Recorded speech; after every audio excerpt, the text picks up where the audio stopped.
سوال ہے کہ اور صحیح بخاری پر اعتراض ہے کہ امت کا اس بات پر اجماع ہے کہ قرآن مجید کے بعد صحیح ترین جو کتاب ہے وہ صحیح بخاری ہے، اس کے باوجود موطا امام مالک کے شروع میں لکھا گیا ہے اصح الکتب بعد کتاب اللہ تعالی۔ موطا امام مالک یعنی کہ اللہ کے قرآن کے بعد صحیح ترین جو کتاب ہے وہ موطا امام مالک ہے۔ تو یہ فتح الباری ہے میرے پاس، تو فتح الباری میں بھی یہ بات لکھی گئی ہے، امت کا اجماع نقل کیا ہے اصح الکتب بعد کتاب اللہ تعالی۔ اسی طرح علامہ عینی نے بھی کہا ہے۔ تو پھر بھی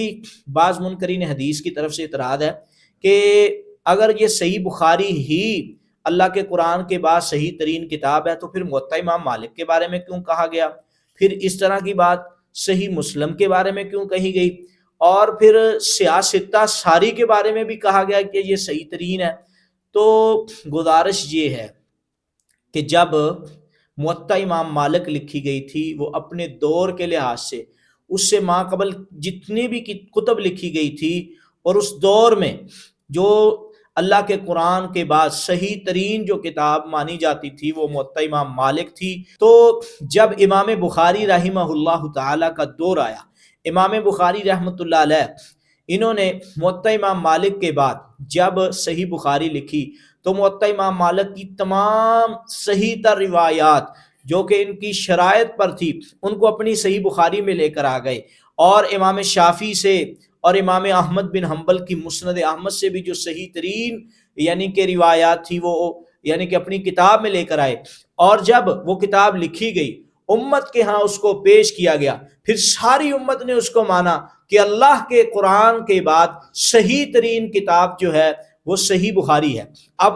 اس کا امت پر اجماع ہو چکا ہے۔ جو یہ اعتراض کرنا کہ موطا کے بارے میں بھی کہا گیا تو وہ اس دور کے لحاظ سے تھا، اب وہ بات جو ہے وہ اس دور کے لحاظ تک تو ٹھیک تھی۔ اب موجودہ دور میں امام بخاری کے دور سے لے کر آج تک جس بات پہ جس کتاب پہ امت کا جو اجماع ہے وہ صحیح بخاری پر ہے، جس طرح کہ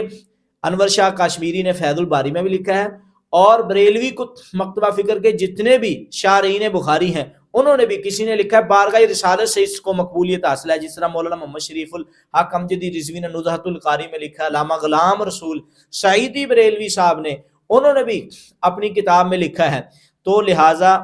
صحیح بخاری پر یہ اعتراض نہیں بنتا، بلکہ اس بات پر امت کا اجماع ہے اللہ کے قرآن کے بعد صحیح ترین جو کتاب ہے وہ صحیح بخاری ہے۔ موطا امام مالک اپنے دور کے لحاظ سے ابھی اس وقت بخاری نہیں لکھی گئی تھی، اس وقت وہ صحیح ترین کتاب تھی، جب یہ لکھی گئی تو امت کا اس بات پہ اجماع ہو گیا۔